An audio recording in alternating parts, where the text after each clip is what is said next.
सबको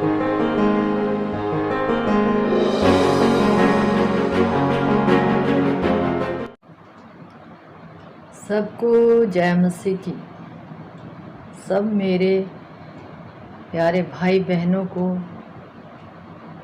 जय मसीह की। और परमेश्वर की कृपा से मुझे विश्वास है कि प्रभु ने आपको और मुझे मसीह में सुरक्षित रखा है।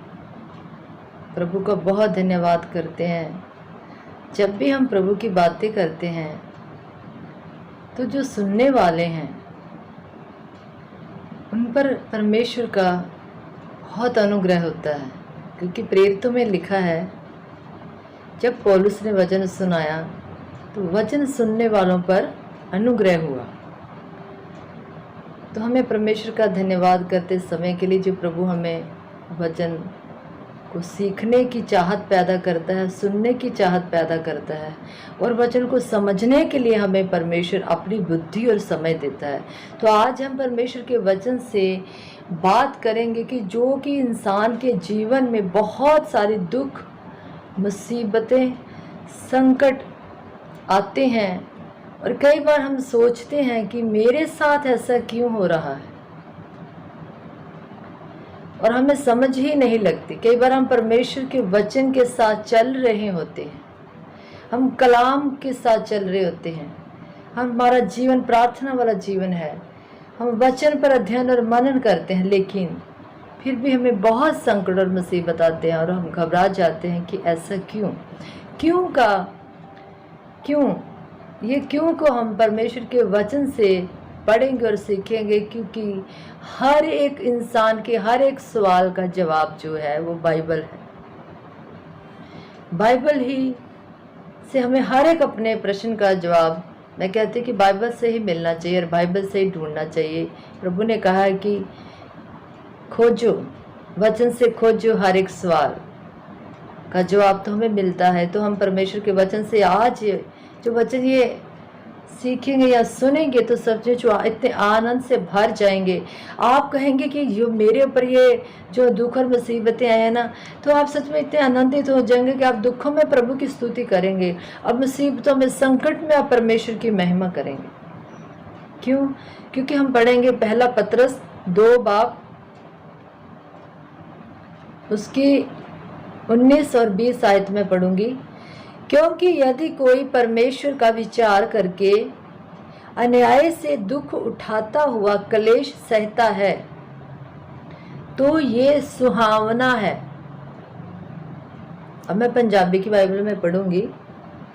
जेकर कोई परमेश्वर की इच्छा ਨੂੰ ਜਾਣਦੇ ਹੋਏ ਵੀ अन्याय ਦੇ ਕਾਰਨ ਦੁੱਖ ਤੇ ਪੀੜਾ ਸਹਿਣ ਕਰਦਾ ਹੈ ਤਾਂ ਇਹ ਉਸ ਦੇ ਲਈ ਭਲਾ ਹੈ। ਹੁਣ एक इंसान मुसीबत च फसिया वा, दुख च फसिया वा, वो उस वक्त नहीं सोच सकता कि ये मेरे लिए भला है। जब तक असी परमेश्वर दे वचन, जे सानू वचन याद होएगा, वचन पढ़िया होएगा, याद होएगा कि सचमुच दुख मुसीबत जड़ियां वा, हिंदी में लिखा है कि अन्याय से दुख उठाता हुआ क्लेश सहता तो ये सुहावना है। क्या आप दुख पीड़ा में आपको लगता है कि दुख मुसीबतें आई हैं, बहुत प्रभु की महिमा करते हैं? तो आज से आप करेंगे। अगर नहीं, आज से आप सचमुच आनंद होंगे। क्यों? क्योंकि इसके आगे लिखा है, यदि तुमने अपराध करके घुस्से खाए और धीरज धरा तो इसमें क्या बड़ाई की बात है। पंजाबी में लिखा, जेकर तुसी अपने किते कारण ही मार खांदे हो ਤਾਂ ਤੁਹਾਨੂੰ कोई लाभ नहीं पहुंच सकता। अगर हमने पाप किए हैं, पाप की सज़ा तो हमें मिलनी ही चाहिए। अगर हम मसीह के बाद भी पाप कर रहे हैं, क्योंकि मसीह के बाद हमें पहला यूहन्ना में कहा गया कि जब हम मसीह में हैं तो हम पाप कर ही नहीं सकते।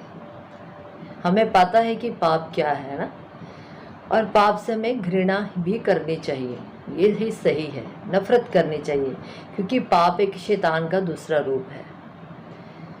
तो अगर हम अपराध करते हैं, अपराध किए हमने किए हैं, घूसे खाने का मतलब है कि किसी तरह से हमें कोई बाहर से मुसीबतें आ रही हैं, संकट आ रहे हैं हमारे ऊपर, तो हम सब्र करके बैठे हैं और हम कह रहे प्रभु देखो मैं दुख मुसीबतों में भी सब्र कर रहा हूँ, लेकिन एक चीज़ इसमें जो जो जरूरी है, अपराध करके दुख मुसीबतें आ रही हैं, तो इसमें कहता है इसमें से कौन सी तुम्हारी क्या वड्याई करेगा प्रभु तुम्हारी, तुम सब्र भी करके बैठे हो, लेकिन इसमें तुम्हारी परमेश्वर तुम्हारी बड़ाई नहीं करेगा, या दुनिया से तुम्हें कोई बड़ाई नहीं मिलेगी। क्यों? क्योंकि तुमने अपराध किया और उसकी सजा मिली है। इससे तुम धीरे धरो या कुछ भी करो, इससे कोई लाभ नहीं, कोई भी लाभ नहीं है। तो आगे लिखा, यदि भला काम करके दुख उठाते हो और धीरज धरते हो तो ये परमेश्वर को भाता है। मैं आपको इसके आगे बताऊंगी परमेश्वर को क्या भाता है। परमेश्वर को जो आपको भाता है वो परमेश्वर को नहीं भाता। परमेश्वर को क्या भाता है? कई बार हम सोचते जो हमें पसंद है वही परमेश्वर को पसंद आना चाहिए, लेकिन ऐसा कभी नहीं होगा। परमेश्वर को क्या पसंद है? यदि भला काम करके दुख उठाते हो और धीरज धरते हो। एग्जाम्पल अयूब की किताब में लिखा, अयूब एक धर्मी पुरुष था और वो परमेश्वर के साथ हर एक वचन को फॉलो करता था। परमेश्वर के साथ चलने का मतलब है परमेश्वर जो कहता वो करना। और यदि तुम भलाई का मतलब है कि तुम्हारा जीवन जो है परमेश्वर के जैसा, तुम प्रार्थना करते हो, नित्य प्रार्थना करते हो, नित्य वचन का अध्ययन करते हो, वचन पर मनन करते हो, दूसरों के साथ प्यार करते हो और दूसरों की चिंता करते हो, दूसरों की सहायता करते हो, ये सारी चीज़ें भलाई में मिलकर, इन सारी चीज़ों को हम कहते हैं भला काम। ये सब अगर आप करते हैं फिर भी आपको दुख आ रहा है, दुख का मतलब फिर भी आपको संकट आ रहे हैं, फिर भी आपके जीवन में ऐसी हलचल हो रही, परिस्थितियाँ आपकी विपरीत हैं, हालात आपके विपरीत हैं, तो ये चीज़ परमेश्वर को पसंद है। आपके लिए और आपके लिए और मेरे लिए यही परमेश्वर को पसंद है। और परमेश्वर की पसंद आज ही से आपको ये मानना पड़ेगा कि परमेश्वर की पसंद मेरी पसंद, तो क्या होगा? परमेश्वर आपको इतना ब्लेस करेगा। वो ब्लेसिंग क्या होगी? आपके अंदर दुखों में, मुसीबतों में, संकटों में आपके अंदर परमेश्वर की शांति होगी, यीशु मसीह की शांति होगी। आप दुखों में आनंदित होंगे, आप मुसीबत में आनंदित होंगे, आप दुखों में परमेश्वर की स्तुति करेंगे। यही परमेश्वर की ब्लेसिंग है, यही परमेश्वर की आशीष है, क्योंकि ये परमेश्वर को पसंद है। जो परमेश्वर को पसंद है वो होने देगा। अगर परमेश्वर को जो पसंद है हमें नहीं पसंद, तो इससे हमारा नुकसान होगा, हम अशांत रहेंगे, परमेश्वर को कोई फर्क नहीं पड़ने वाला। लेकिन इसका मतलब मैं आपको बताऊंगी कि ये दुख मुसीबतें आने का क्या मतलब है, कि दुख मुसीबतें आना हमारे लिए एक आशीष क्यों है, कि हमें नहीं पता अगर वो हमारे जीवन में दुख ना आए तो हम किसी न किसी तरह पाप में पड़ सकते हैं, क्योंकि पाप के लिए हम फ्री हैं। हमारा शरीर जो जिस्म है ये हमेशा पाप करने के लिए तैयार रहता है, और इसको रोकने वाला सिर्फ एक ही है, वो पवित्र आत्मा है जो हमें पाप करने से रोकता है। वो अनुग्रह है जो हमें पाप करने से रोकता है। और कई दुख मुसीबतें जो आती हैं वो इसीलिए आती हैं कि हम पाप ना करें। हमें नहीं पता चलता, हम यही सोचते हैं कि मेरे लिए क्यों दुख, क्यों मुसीबतें आई, हम बस क्यों का मतलब ढूंढते हैं। लेकिन जब हम कलाम से सीखते हैं कि यदि कोई परमेश्वर का विचार करके अन्याय से दुख उठाता है, वह क्लेश सहता है, तो ये सुहावना क्यों है? क्योंकि जो पाप हमने करना था, जो भी कुछ हमने करना था जो हमारे लिए अच्छा नहीं था, जो हमें प्रभु से दूर कर सकता था, तो ये हमारे लिए सुहावना बन गया, अच्छा बन गया कि मैंने वो गलती, वो पाप से मैं रुक गई उस दुख मुसीबतों के कारण। तो हुआ ना ये हमारे लिए भला काम। ये परमेश्वर की कितनी भलाई है। देखो दुखों में भी परमेश्वर हमें हमारी भलाई कर रहा है, जो हमारे लिए सुख, जो हमारे लिए जब हम सुख ही सुख परमेश्वर देता है, तो हम कहीं ना कहीं परमेश्वर के प्रति वफादार नहीं रहते, हम परमेश्वर को कहीं ना कहीं वो आदर नहीं दे पाते जो हमें देना चाहिए। जब अगर हमें परमेश्वर सुख ही सुख दे, कोई भी कभी दुख ना दे, क्या तुम्हें ऐसा जीवन पसंद है?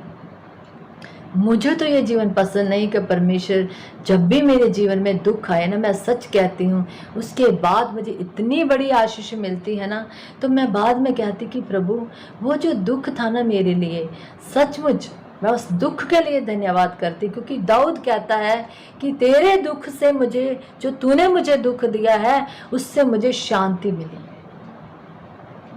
क्यों? क्योंकि मैंने उस दुख से, कहता मैंने सीखा है। क्या सीखा है? वो दाऊद को पता था। और हम और मैं अपने अपने दुख से अलग अलग चीज़ें ऐसी सीखते हैं। वो परमेश्वर जो है ना, वो हमारे लिए हर एक चीज़ में भला ही करता है। वो नहीं चाहता कि उसका बच्चा कोई भी दुखी हो।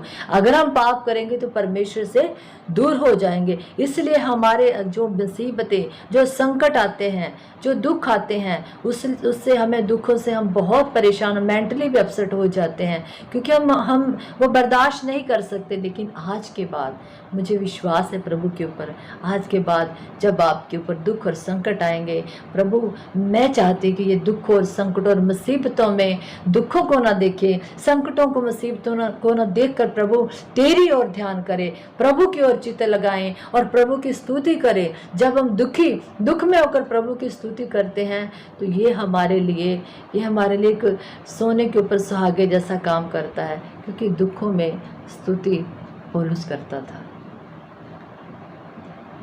आपको पता है वो वचन आपने पढ़ा होगा, जब वो जेल में थे तो जेल में उसके जिस्म से खून बह रहा था, उसको बहुत मार पड़ी थी, लेकिन वो प्रभु के गीत गा रहा था इतने दुखों में। तो हमें सबसे पहले यीशु से सीखना चाहिए कि यीशु मसीह दुखों में कैसे रहते थे, चेले दुखों में कैसे रहते थे। उन्होंने कभी सुख की चाहत ही नहीं की। तो मेरे प्यारे भाई बहनों, सचमुच में आगे पढ़ूंगी, यदि भला काम करके दुख उठाते हो और धीरज धरते हो तो यही परमेश्वर को पसंद है। परमेश्वर को क्या पसंद है? आप भलाई कर रहे हैं, आप सब कुछ वचन के अनुसार कर रहे हैं, लेकिन आपके जीवन में दुख आए हैं और आप प्रभु आपको क्या सिखाना चाहते हैं? एक चीज़ है जो पवित्र आत्मा का फल है, वो धीरज है। प्रभु आपके अंदर धीरज को पैदा करना चाहता है। प्रभु आपके अंदर एक धीरज का फल लेकर आना चाहता है। तो वो दुखों के बगैर कैसे आएगा? वो संकट ना आएंगे तो आप धीरज कैसे धरेंगे? आप कैसे सब्र को खुद समझेंगे?